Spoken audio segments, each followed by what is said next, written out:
Hindu calendar অনুসারে মাঘ মাসের শুক্লপক্ষের পঞ্চম দিনে সরস্বতী দেবীকে উৎসর্গ করা হয়। এবছর বসন্ত পঞ্চমী উৎসব পালিত হবে 14ই ফেব্রুয়ারি।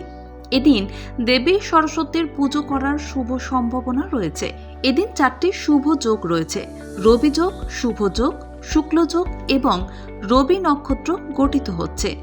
জ্যোতিষশাস্ত্র অনুসারে এই যোগে পুজো করা খুবই শুভ বলে মনে করা হয়। হিন্দু ধর্মে সরস্বতী দেবী হলেন শিক্ষা, সঙ্গীত, শিল্পকলার দেবী।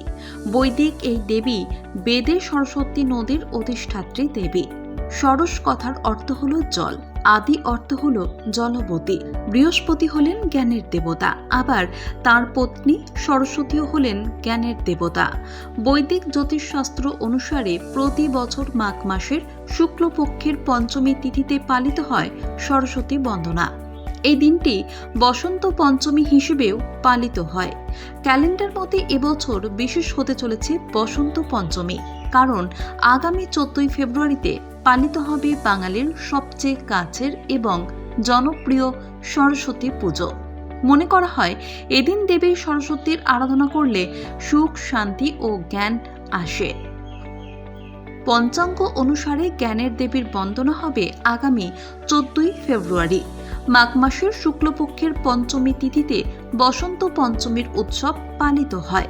সারা দেশে বসন্ত পঞ্চমীর প্রস্তুতি চলছে তুঙ্গে।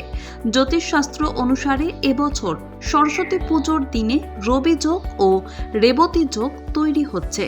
জ্যোতিষশাস্ত্রে এই যোগগুলিকে অত্যন্ত শুভ বলে মনে করা হয়। জ্যোতিষশাস্ত্র অনুসারে এই যোগে যে কোনো কাজ করলে ভক্তের জীবনে সাফল্য ও উন্নতি আসে তরতরিয়ে। রবিযোগ ও রেবতী নক্ষত্র 14ই ফেব্রুয়ারি সকাল 10টা 43 মিনিট থেকে শুরু হবে। 15ই ফেব্রুয়ারি সকাল 7টা পর্যন্ত চলবে। হিন্দু ক্যালেন্ডার অনুসারে মাঘ মাসের শুক্লপক্ষের পঞ্চম দিনে সরস্বতী দেবীকে উৎসর্গ করা হয়। এবছর বসন্ত পঞ্চমী উৎসব পালিত হবে 14ই ফেব্রুয়ারি। এই দিন দেবী সরস্বতীর পুজো করার শুভ সম্ভাবনা রয়েছে। এদিনে 4টি শুভ যোগ তৈরি হচ্ছে: রবি যোগ, শুভ যোগ, শুক্ল যোগ এবং রবি নক্ষত্র গঠিত হচ্ছে। জ্যোতিষশাস্ত্র অনুসারে এই যোগে পুজো করা খুবই শুভ বলে মনে করা হয়।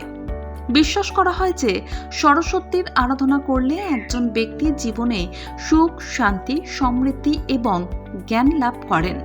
আমরা আপনাকে বলি যে পঞ্চমী তিথি 13ই ফেব্রুয়ারি মঙ্গলবার দুপুর 2:41 মিনিট থেকে শুরু হবে এবং 14ই ফেব্রুয়ারি বুধবার দুপুর 12টা 9 মিনিটে শেষ হবে।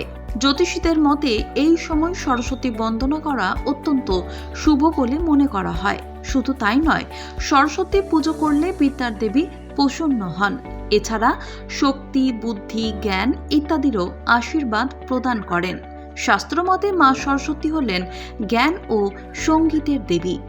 প্রতিদিন সরস্বতীর আরাধনা করলে জীবনে সফলতা ও সাফল্য লাভ করেন।